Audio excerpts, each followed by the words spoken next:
तकवा उमूमन आपने भी, अवामुन नास ने भी और उलमाए किराम ने भी तकवा इल्मी अखलाक में सुना होगा। एक इल्म है इल्मी अखलाक, जो अखलाकियात बयान करता है, आदाब बयान करता है, इंसान के नफ्स की सिफात बयान करता है, इन नफ्स की इस्लाह की तदबीर बयान करता है, तरीके बयान करता है।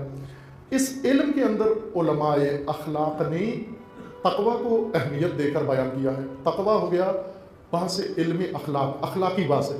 लिहाजा आज अगर कोई अखलाक की बात कर रहा हो या तकवा की बात कर रहा हो तो ये समझते अखलाकी बातें कर रहा है, और अखलाकी बातें हमारी इतनी ज़रूरत नहीं है। उमूमन रग़बत से नहीं सुनी जाती, पसंद नहीं की जाती अखलाक की बातें। लेकिन अगर अखलाक को छोड़ दें, बाकी जो कुछ बयान करते रहें, बेशक एंशेंट ही बयान करें। कल ही एक मोमिन जिक्र कर रहे थे, जामिया में लाहौर में आए तो बयान कर रहे थे कि एक जगह मजलिस सुन के उसी मजलिस का हाल उन्होंने, ताज़ा तरीन मजलिस सुनी थी उन्होंने, और आकर बयान किया, कहा कि वो खतीब मजलिस बयान कर रहे थे कि हज़रत इब्राहीम को जब आग नमरूद में डाला गया, आतिश नमरूद में, तो हज़रत इब्राहीम को किसने बचाया? तो खतीब साहब ने लोगों के इल्म में इजाफा फरमाया कि उन्हें लाल शाहबाज कलंदर ने बचाया। और नीचे से लोगों ने दाद दी, नारे लगाए और लोग झूम गए, वजद में आए, इतने वजद में आए कि मजलिस के बाद भी कई दिन वजद की आदत उन पर तारी रही।